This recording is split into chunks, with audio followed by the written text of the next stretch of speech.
Imam àgbà Ògbómọ̀ṣọ́ àjọ sọ̀rọ̀ lánàá. Council for Islamic Preacher àti rẹ́ẹ̀sì committee lórí ọ̀rọ̀ ọjà yìí ká tó bẹ̀rẹ̀ Ramadan. Chairman committee yẹn ó ní Alhaji Ọlọ́run ló mẹ́rú ẹ̀ lẹ́dẹ̀. Wọ́n ti pe imam, wọ́n ti pe àwọn apá kejì.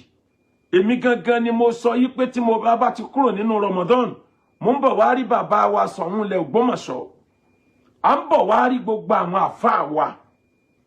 Àwọn bàbá wa Rabitatul A'imma, àwọn ni wọ́n ní Council for Islamic Preacher tá ń pè ní Ittihad. Gbogbo sẹ́ta bá fi jẹ́ ń bẹ̀ iṣẹ́ Rabitatul A'imma ni.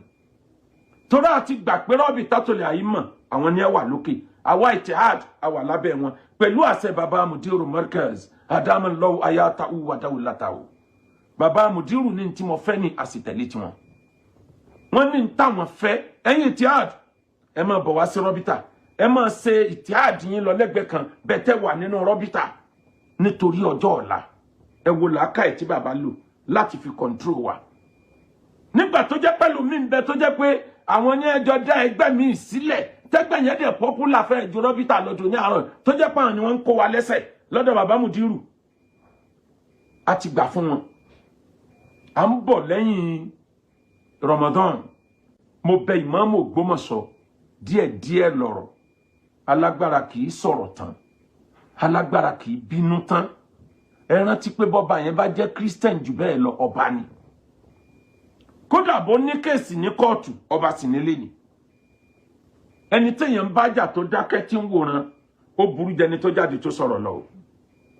Ẹ jẹ́ ká fọgbọ́n ṣe, ẹ jẹ́ fún ọba ní respect ọba níwọ̀n ìgbà tó jẹ́ pò náà lọ́ba tá a mà lásìkò yìí. Gbogbo ń tó lọ́jú yìí is something tọ́lọ́ lè yanjú. Kò tí ì lè kọjá ń tó lè yanjú. Ọ̀rọ̀ ẹnu lọ́mọ Ádámù fi máa arrest èèyàn. Majority ẹni tí ń pariwo lórí internet ẹlòmíì ò ní interest kan. Mo ti sọ́rí bí wá sí kan tí mo ṣe kọjá pé kí ló dé àwa mùsùlùmí tó jẹ́ pé ẹni tó bá láyà tó lè attack lè sọ̀rọ̀ sẹ́lẹ̀ ó lágbà pé ń la fa gidi. Aba id'u ila sabili rabbika bil hikmatin wal mu'izatin hasana. Call unto the way of your Lord with wisdom and good admonition. Ọmọ ìyá mi Imam àgbà Ògbómọ̀ṣọ́ ó yé yín ju tí mo ń wí yìí lọ. Ẹ rọra yín fáwọn tó yẹ kẹ́ ẹ rọ̀ fún. Bọ́tà bá pọ̀ jù èèyàn máa múnú ọ̀tá sọ̀rẹ́ ni. Àdìjọ́ òpè a máa pọ̀ta o. Ọmọ ìyá mi Imam Ògbómọ̀ṣọ́ igi súnmọ́gi lọ́bọ fi ń pèrè ẹ̀ lólókìtì bí ọ̀bọ òsì. Tí igi bá jìnnà síra wọn ẹ mọ̀ pọ̀ lẹ̀ lọ́bọ o.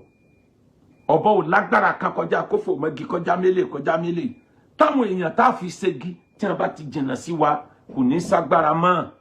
Mo fi ọlá Ọlọ́run bẹ̀ yín ẹ yọ ọ̀dà fún wa káríjà ìparí. Bàbá wa Ṣọ̀ún ilẹ̀ Ògbómọ̀ṣọ́ kábíyèsí ẹ̀mí yóò gùn dọjọ́ alẹ́ ẹ yọ ọ̀dà fún wa kárọ̀rọ̀ yín yanjú. Ẹ̀yin ẹbí Imam Tọ́lé Alógbómọ̀ṣọ́ ẹ yọ ọ̀dà fún wa kárí yín bá sọ̀rọ̀.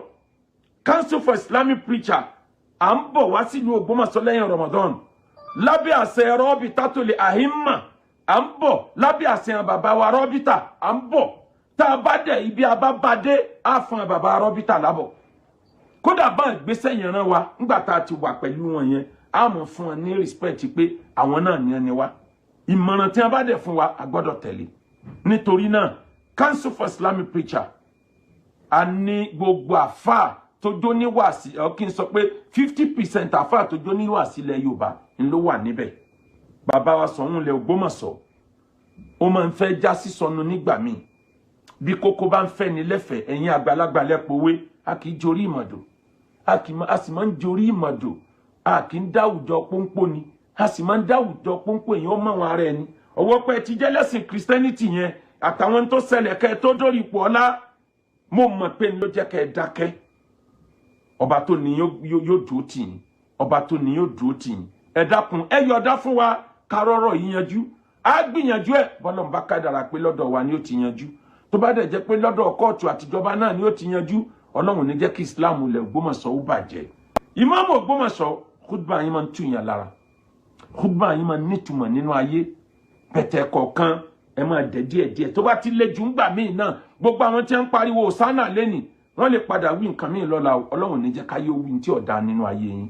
Mo fẹ́ràn yín mo wá fẹ́ràn gbogbo àfáà tí ń bẹ nílùú Ògbómọ̀ṣọ́ nítorí pé màmá tó bí èmi ọmọ ìlú Ògbómọ̀ṣọ́ níyà mi Ògbómọ̀ṣọ́ níyà mi ò dẹ̀ fi Ògbómọ̀ṣọ́ ṣeré dọ̀la tó bá fẹ́ kínú ẹ̀ ó dùn rán létí orin ìlú Ògbómọ̀ṣọ́ bó ṣe darúgbó tó ìsìn lórí tí ó máa jó yìí ìlú Ògbómọ̀ṣọ́ ò ní bàjẹ́ Ọ̀yọ́ Aláàfin ò ní dàrú Ìbàdàn ò ní bàjẹ́ láéláé Òkè Ògùn ọmọ bẹ títí láé gbogbo tí ń jẹ́ Ọ̀yọ́ state tó fi dé Bàràpá gbogbo alámọ̀ bẹ nínú àánú Ọlọ́run